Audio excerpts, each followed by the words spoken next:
Thanks, everyone. Thanks, Eddie. Eddie, if a call from my chief of staff brings up the Wu-Tang Clan, what is a call? What image does a call from me bring up? You can tell me afterwards. Chicago is also my hometown, and it's great to be here.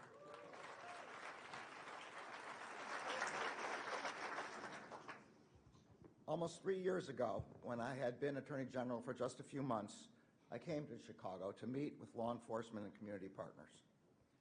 I visited Ready Chicago, a groundbreaking gun violence prevention initiative. I met case managers, job coaches, and outreach workers at Ready. I heard from several of the young men they serve. And I met Ready Chicago's incredibly energetic director named Eddie Bocanegra.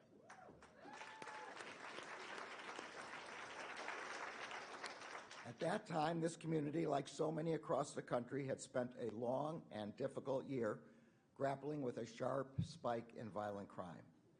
There were 3 separate mass shootings in Chicago the night before I arrived. I do not need to tell this group or this city that violent crime is devastating and that the violent crime that began surging early in the pandemic took an enormous toll on communities across the country. Violent crime is devastating to the victims who are injured or killed. It's devastating to the entire families that are shattered by the loss of their loved ones. Low-income communities and communities of color often suffer the devastating consequences at the highest rates.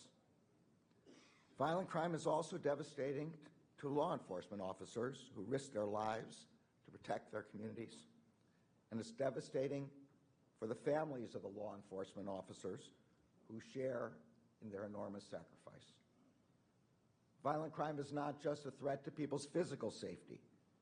It is a threat to their ability to freely go about their daily lives. It makes people live in fear, afraid to walk down the street, to get in their car at night, to let their children play outside. Violent crime isolates people and their communities. It deepens the fractures in our public life. And when it is not addressed, it can undermine people's trust in government and in each other. When I became Attorney General 3 years ago, I knew that grappling with the violent crime spike would be one of the greatest challenges we would face at the Justice Department. So we enlisted our grant-making experts, our law enforcement agents, and our prosecutors to figure out the best way to use our resources and expertise. We brought to bear our advanced technological tools, ballistics analysis, firearms tracing, gun intelligence centers, and local fusion centers. And we combined them with our prosecutorial tools to find, arrest, and convict criminal organizations and the individuals who have repeatedly committed violent crimes that are the principal drivers of violent crime. Central to our strategy has been the importance of our partnerships. Our partnerships among federal law enforcement agencies assisting in the fight against violent crime, our partnerships with the state and local law enforcement agencies that protect their local communities every day, and critically, our partnerships with community members, leaders, and organizations like those represented in this room today. We have supported community policing efforts that build public trust between law enforcement and the community, which we know is essential to public safety. We have awarded billions of dollars to support the efforts of our law enforcement and community partners nationwide. And we have made historic investments in evidence-based, community-centered initiatives aimed at preventing and disrupting violence. In the last 2 years alone, we have delivered nearly $200 million to support these life-saving programs.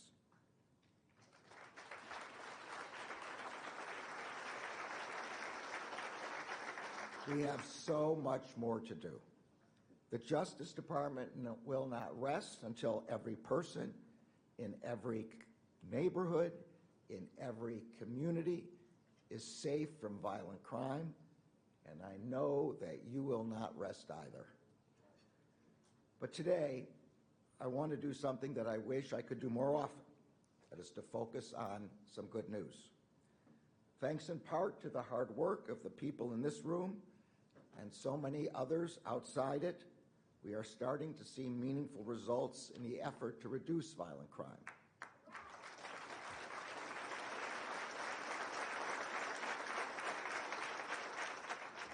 The FBI reports that last year we saw a significant decrease in overall violent crime across the country compared to the previous year, including an over 13% decline in homicides.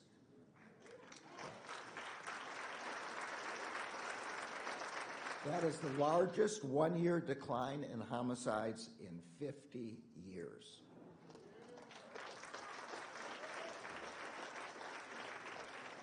The Major City Chiefs Association likewise reports a significant decrease in overall violent crime and a double-digit decline in homicides across 69 major cities. Data from individual cities bears this out. In Detroit, 2023 marked the fewest homicides in 57 years. In Baltimore, there was a 20% reduction in homicides last year and a 7% reduction in non-fatal shootings. In New Orleans, 2023 marked a 25% decline in homicides, and in Philadelphia, there was a 20% reduction in homicides. And although there is so much more to do, homicides right here in Chicago decreased by 13% last year.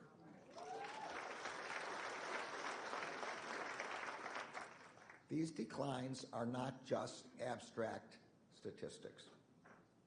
As you know so well, they represent people.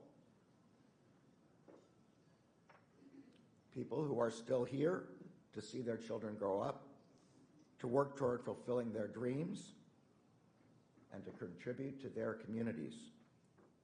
I want to be very clear about something. There is no acceptable level of violent crime.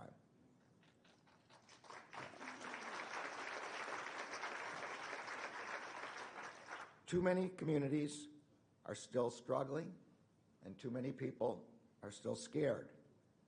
The hard-fought progress we saw last year can easily slip away.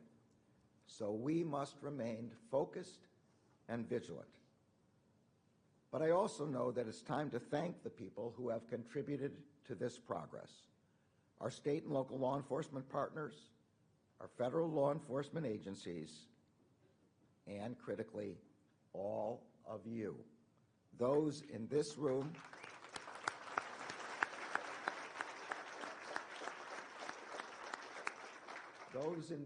and across the country who work every day to make their communities safer.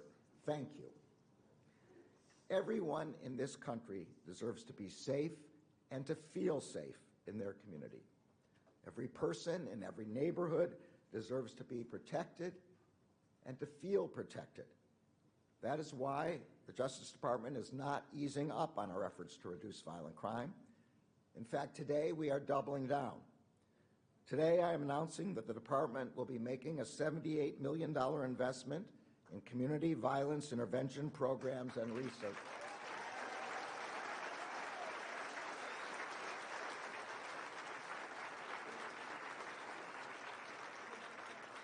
Those solicitations are going live for applications today. Those funds will go directly to organizations. So get out there right now. What are you waiting for?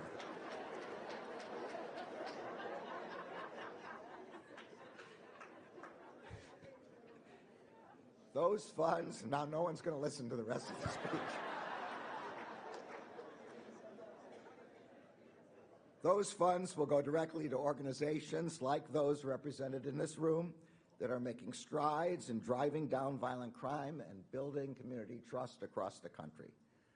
Past grantees include programs like the one I visited 3 years ago, Ready Chicago.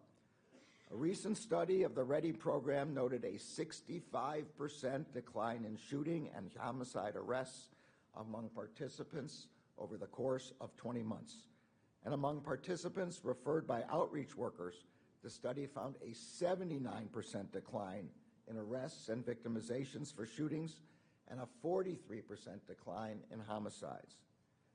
In addition to funding evidence-informed, community-centered initiatives aimed at preventing and disrupting violence, we are also engaging with community violence intervention programs as our partners across the country. For example, the U.S. Attorney's Office in the District of New Mexico partnered with the City of Albuquerque's Violence Intervention Program as part of DOJ's Project Safe Neighborhoods. Albuquerque's Violence Intervention Program works to identify and intervene with the individuals who are most likely to engage in gun violence. According to data from the City of Albuquerque, 94% of participants in the program have not engaged in violent crime in the past 2 years. Yeah.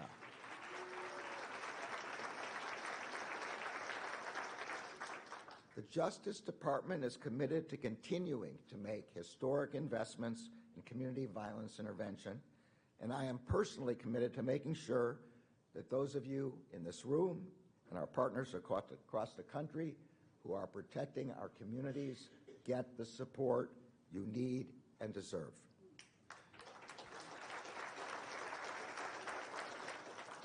As I said, we are using every tool we have to reduce violent crime. So I want to take this opportunity to announce 2 more actions that the department is taking. Over the past 3 years, we surged prosecutorial resources to 3 cities that experienced a record rise in violent crime. In Houston and Memphis, we launched a violent crime initiative that brought prosecutors from the department's criminal division to work closely with prosecutors already on the ground to target those individuals responsible for the greatest violence. That initiative also engages with community-based organizations that focus on violence prevention, intervention, and reentry programs. Earlier this year, we announced an additional surge of resources to Washington, D.C. to combat violent crime in our nation's capital. Today, we are launching the next phase of our violent crime initiative in St. Louis, Missouri, Jackson, Mississippi, and Hartford, Connecticut. Today, I'm also announcing that the ATF is releasing the 3rd volume of its National Firearms Commerce and Trafficking Assessment. This is the most comprehensive look at America's crime gun data in over 2 decades.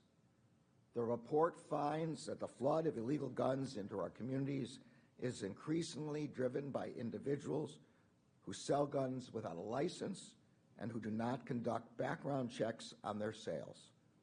As the report indicates, these black market guns are often found at crime scenes. That is why the Justice Department is putting to use the new resources and authorities Congress gave us in the Bipartisan Safer Communities Act, the most significant piece of gun safety legislation in 30 years. Pursuant to the act, we have proposed a rule to clarify when gun dealers must get licenses and conduct background checks. We are using the act's new criminal authorities to go after the gun traffickers and straw purchasers responsible for flooding our communities with illegal guns. And we are delivering $250 million over 5 years authorized by that act to support community violence intervention efforts.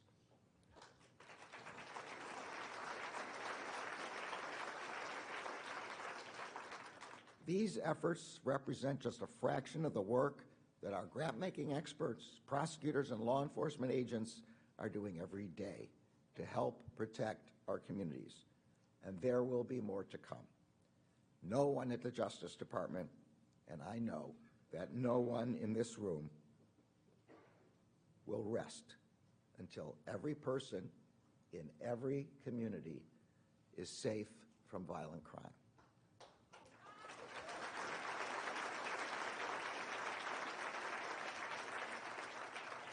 I began my remarks this morning by talking about the visit I made here 3 years ago and the outstanding leader of the Community Violence Intervention Program who I met on that visit. I am grateful that Eddie has joined us at the Justice Department.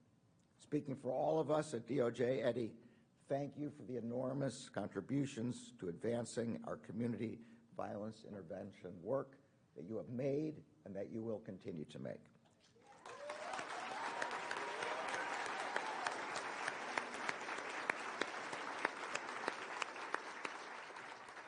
Thanks also to Ben Miser, Acting Associate Attorney General, and Amy Sullivan, Head of the Department's Office of Justice Programs, for their extraordinary leadership.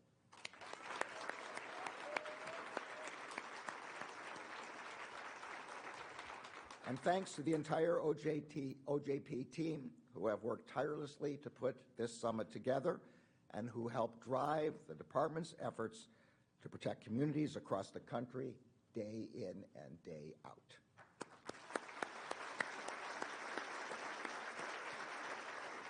Last, but certainly not least, I want to thank all of our partners from across the country for gathering for this year's summit. I was so pleased with last year's first annual summit in St. Louis that I determined that I would come again this year. I know that this year's summit will be equally meaningful and that it will continue an important contribution to our collective effort to make our communities safer. I look forward to seeing what comes out of today's conference, tomorrow's meetings, and the next day's meetings.